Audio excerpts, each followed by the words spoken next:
پھر تاریخ نے ایک اور موڑ لیا، آبادی میں اضافہ ہوا، رزق کی تنگی پیدا ہوئی، اور یوں سب مخلوقات نے مل کر ایک نئی دنیا کا سفر اختیار کیا، جسے وہ سیاہ و سفید دنیا کہتے ہیں۔ ایک ایسی دنیا جہاں دن اور رات کا فرق واضح تھا۔ اس دنیا میں پہلے سے ایسے انسان موجود تھے جنہیں علم و ہنر کی نعمت عطا ہوئی تھی۔ وہ کاشتکاری جانتے تھے اور انہوں نے نئے آنے والوں کو بھی یہ فن سکھا دیا۔ یہودی مذہبی روایت میں تخلیق کائنات کا ذکر دو مختلف انداز میں آتا ہے۔ پہلے بیان میں خدا نے 6 دنوں میں زمین، سمندر، آسمان اور ان میں بسنے والی مخلوقات کو پیدا کیا۔ 5ویں دن پانی کی مخلوقات اور پرندے، اور 6ٹھے دن زمینی جانور اور انسان تخلیق کیے گئے۔ ان بیانات میں مخلوقات کی اقسام کا ذکر تو ہے، لیکن اس تنوع کی کوئی وجہ بیان نہیں کی گئی۔ دوسری روایت میں اشارہ ملتا ہے کہ پہلے انسان آدم کے لیے مختلف مخلوقات تخلیق کی گئیں تاکہ وہ تنہائی کا شکار نہ ہو۔ خدا نے زمین کے جانوروں اور پرندوں کو بنایا اور انہیں آدم کے سامنے پیش کیا تاکہ وہ ان کے نام رکھے۔ یہ تمام داستانیں انسان کی اس فطری جستجو کا آئینہ ہیں کہ وہ اپنے ارد گرد کی دنیا کو سمجھ سکے، مگر حقیقت یہ ہے کہ مخلوقات کی تنوع اور زندگی کے ارتقاء کو سمجھنے کے لیے ہمیں علم و تحقیق کے دروازے پر دستک دینا پڑتی ہے، نہ کہ محض افسانوں پر اکتفا کرنا۔ اندرونی تنوع کو سمجھنے کے لیے ہم زبان کی مثال لے لیتے ہیں اور دیکھتے ہیں کہ اتنی زبانیں کیوں پائی جاتی ہیں۔ جب انسانوں کے درمیان فاصلہ پیدا ہو جاتا ہے تو زبانیں بدلنے لگتی ہیں۔ فرض کریں ایک قبیلہ جو ایک ہی زبان بولتا تھا کسی پہاڑی سلسلے یا چوڑے دریا کی وجہ سے 2 حصوں میں بٹ گیا۔ ایک طویل مدت تک دونوں گروہوں کے درمیان کوئی رابطہ نہ رہا۔ اب ہر گروہ میں آہستہ آہستہ زبان میں تبدیلیاں پیدا ہونے لگیں۔ الفاظ کا تلفظ بدلے گا، کچھ نئے الفاظ رائج ہوں گے، پرانے الفاظ میں نئی معنویت داخل ہو جائے گی۔ صدیوں کے بعد یہ صورتحال پیدا ہو سکتی ہے کہ دونوں گروہ ایک دوسرے کی زبان کو سمجھنے سے قاصر ہو جائیں۔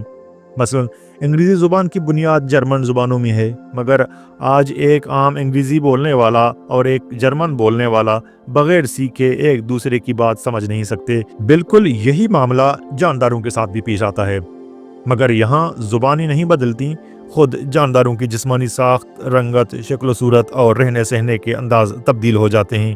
جب کسی ایک قسم کے جانوروں کا گروہ کسی وجہ سے 2 حصوں میں تقسیم ہو جائے، مثلا کوئی پہاڑی سلسلہ ابھر آئے، یا دریا کا رخ بدل جائے، یا موسمیاتی تبدیلی کی وجہ سے کوئی ٹکڑا زمین کا الگ ہو کر جزیرہ بن جائے، تو وقت کے ساتھ ساتھ دونوں گروہ مختلف ماحول میں صدیاں گزارتے اور ارتقائی مراحل سے گزرتے ہیں۔